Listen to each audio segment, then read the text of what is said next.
welcome to Game Reviews Over a Beer, where we will review a game while having a single beer. Some of the lessons I learned from earlier efforts: make sure it's only your first beer, because if you try to do it in the middle of working your way through a case, it doesn't play out very well. And also, we only have one beer to do that review.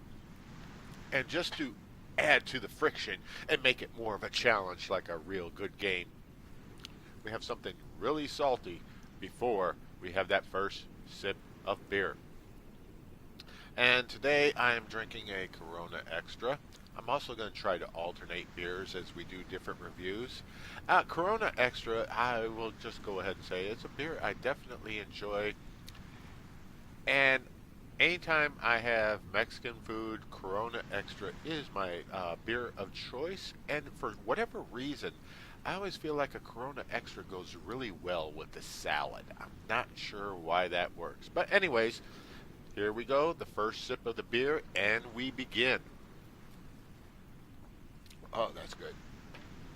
All right, Hearts of Iron 4, World War II, strategic, grand strategy simulation game. I'm having the background from my recently finished UK game, just so I can point to a few things. I love the focus trees. I love what they did. They created a situation where you can control the direction and you can take it into a different direction. So I definitely feel like what they accomplished here, even though it isn't so uh, obvious with the UK, if you look at something like, say, uh, sorry, Russia, Mother Russia, USSR, anti-capitalist diplomacy. Here you can go, anti-fascist, anti-capitalist. You can, there is some place, here we go, war with the UK, war with Japan, war with Germany. You can go all kinds of different directions, and there's a certain charm. I mean, look at this, permanent revolution. Trotsky can come back. Not sure exactly how to make that one happen, but it's a possibility. So I like the fact that they took what was a historic game and they put us in a situation where there was all kinds of little options that could happen. Everything in the game is balancing limited resources. There is no money, so you cannot stockpile anything. There's only resources and factories. And the only way you can really stockpile is through logistics for war equipment. So yes, you can stockpile. But since equipment is always improving, you are basically stockpiling stuff that is going to be, that can be very easily made obsolete. So even the concept of stockpiling is a exercise in futility. Um, you have trade, you have six basic goods, and these goods are used for production. That's their only purpose. You cannot stockpile these goods. You either use it or lose it. And there is no money. You have only civilian factories, military factories.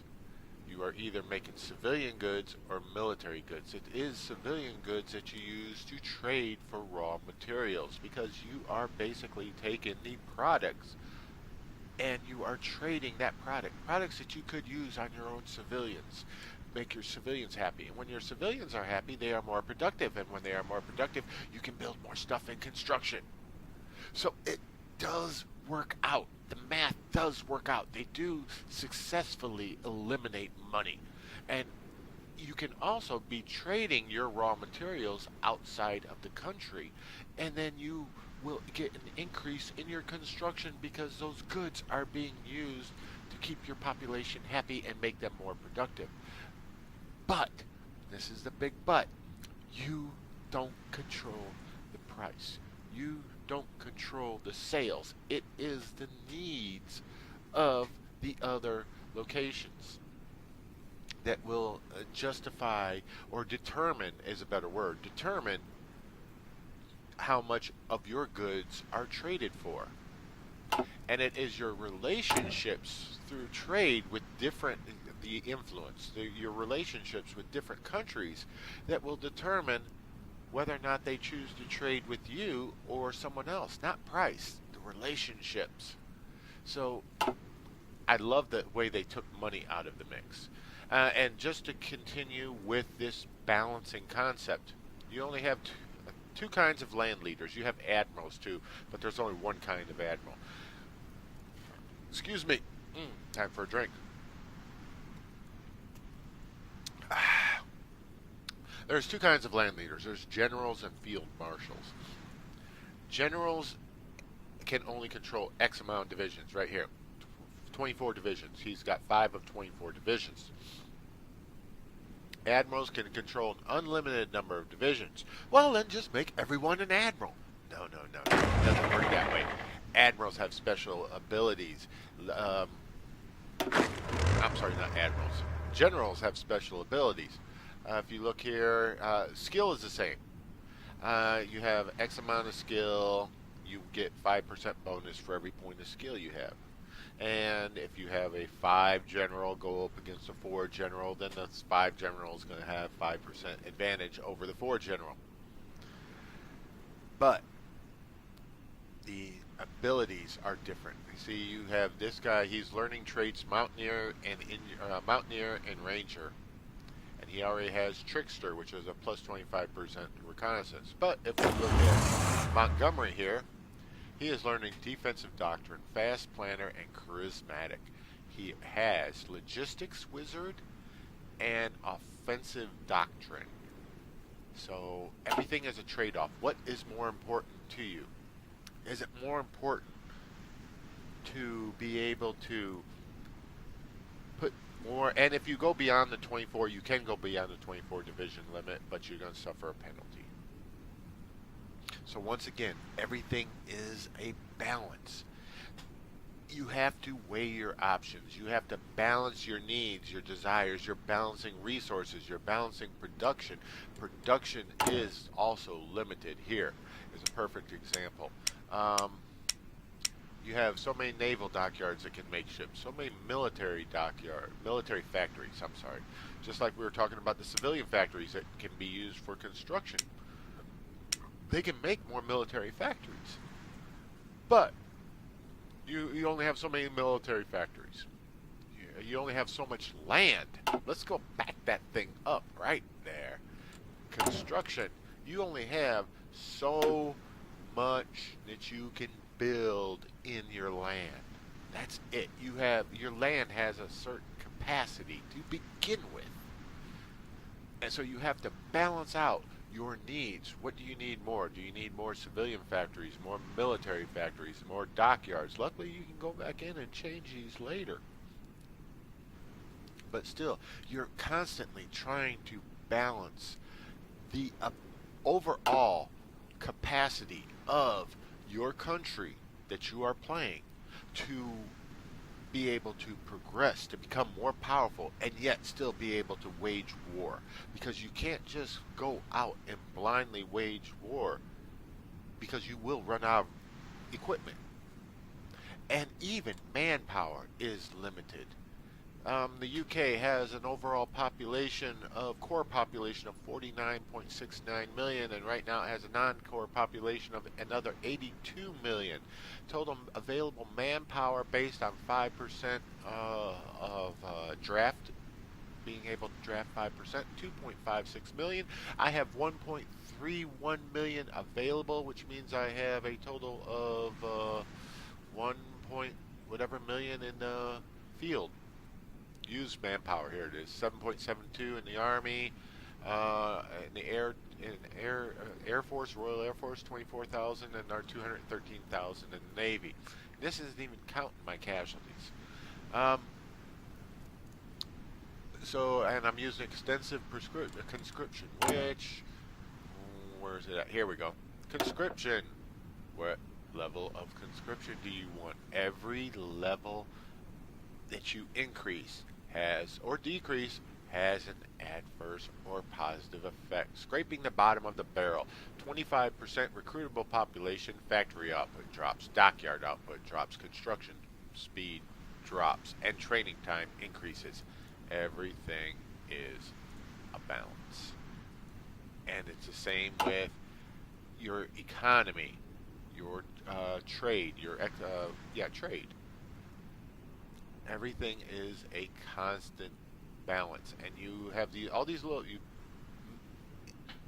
big man. There's a concept in history called top down and bottom up.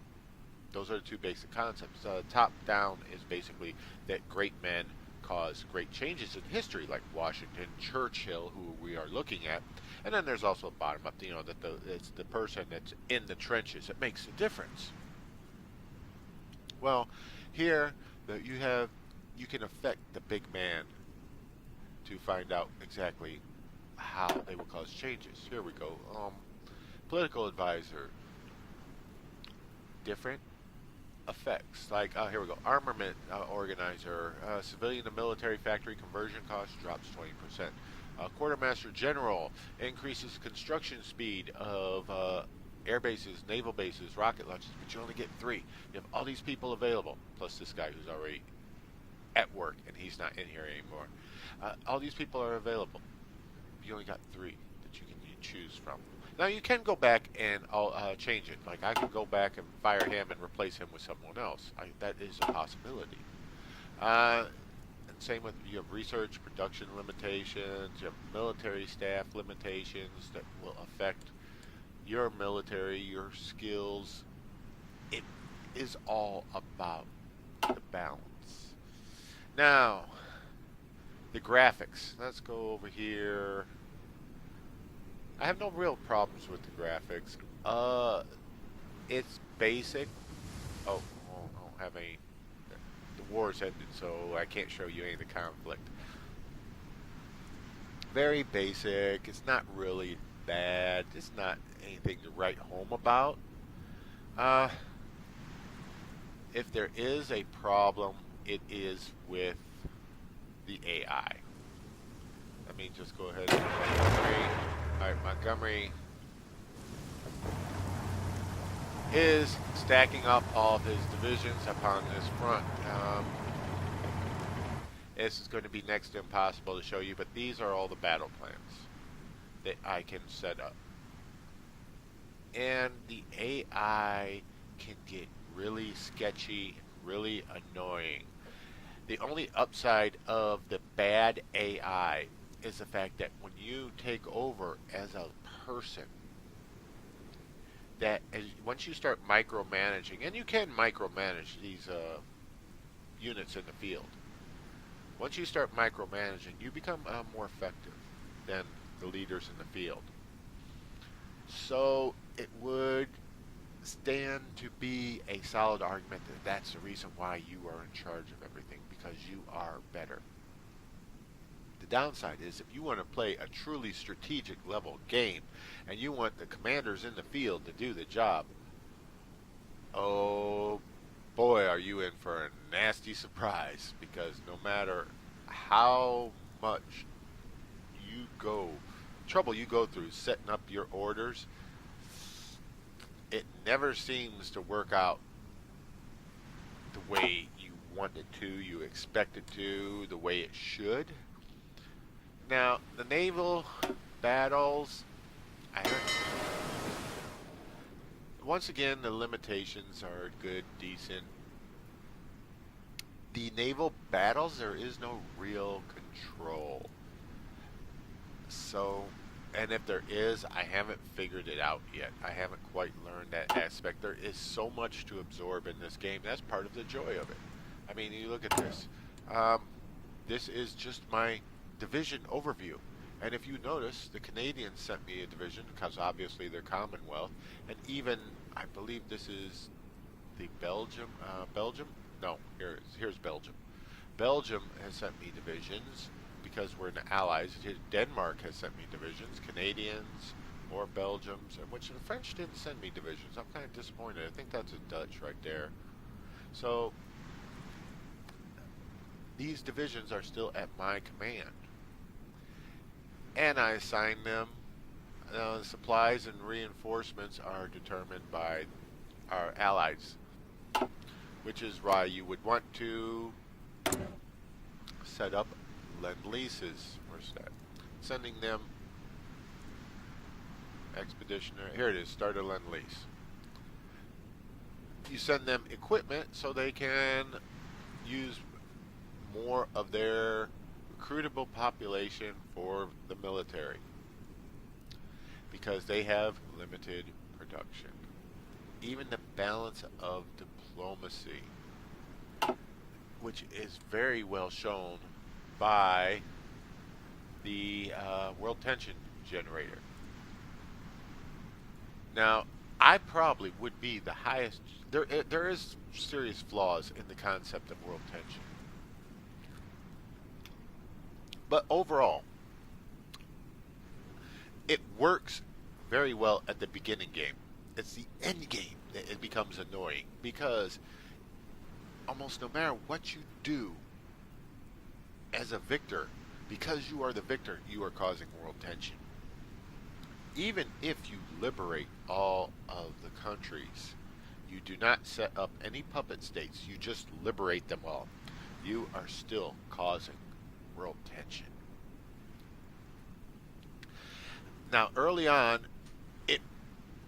the world tension prevents the Allies from stopping the Axis, and to a lesser extent, Soviet Union, the communists, from growing, because they have limitations as democratic governments. So it's only once these other countries show their true colors that you can motivate the population to fight them. So I have no problem with it early on. The only argument, I don't see the 100% effective argument for the later game. Now, research is good. I like the research. I like the way you can use your experience here. You have Army experience, Navy experience, Air Force experience, which you gain in battle. I like the way you can use your experience. You can use it to change your divisions, the way they are designed. You can use it to create variants of various equipment. In fact, Navy and Air Force can only be used to create variants. Army can be used for the modification of divisions or to create variants of heavy equipment like tanks. I have not tried it on some other equipment yet. I'd have to get back to you on that. The actual research for increasing your various items and equipment for the weapons of war will always leave you wanting more research slots. No matter what you do, there is always something more for you to do. The downside of this is it stops, let's see, I think this is the best example. No, it's not. Air is the best example. 1950. There's nothing beyond 1950. Well, World War II was well past the end date in 1950. Okay, I would accept that argument, but there's only one problem. Like other Paradox games, it tries to continue on. It tries to keep you going on and on and on, like Europa Universalis. Okay, this is the beer. Okay. Europa Universalis 4. I have only had, this is only the first beer, okay? Don't want to get 3 beers in me. I will be tripping over every word. So, and the other downside with Paradox games is, I mean, Paradox puts out some of the best patches They really do. I have no problems with their patches. Their patches, even the ones since I have started playing the game, even the ones that I have noticed in the past 2 weeks, have added to the game in a positive way. Downside of Paradox games, a lot of times they're downloadable content, which I also don't have a problem with if it truly adds to and expands the game. A lot of times it should have been a patch. The most recent one that they did, expanding, I think Canada and other ones, giving them a better focus tree to enable them to be played as a larger nation. That should have been a patch, because you still have the limitations of manpower. That's something else about this game. You don't have just the option of playing the major powers of the era, the USSR, Germany, France, Britain, Italy, USA. You could also play as Canada, any one of the Commonwealth countries, which are semi-independent, British Raj, Australia, New Zealand, China. But you could also play as Brazil, Paraguay, Argentina, Chile, any country that is on here you can play as. So I wouldn't play as Austria, since Germany will eat you alive before 1939. I may try it one time just for the hell of it to see if there's any way to avoid that. But overall, when I weigh the positives and the negatives, I mean, the graphics, you could argue the graphics could be better, they probably could be better, but this isn't a graphic oriented game. This is an AI oriented game, and that's the reason why I have such a problem with the AI. I'm still not exactly sure how I should be rating games, but because I don't want to do a number system, because everyone does a number system and the stars and all this and that, so I'm just going to give this an enthusiastically positive review. I'm not going to, despite any shortfalls that they have, they're minimal, and any shortfalls with Paradox is just Paradox shortfalls that we're all used to anyways and play the game.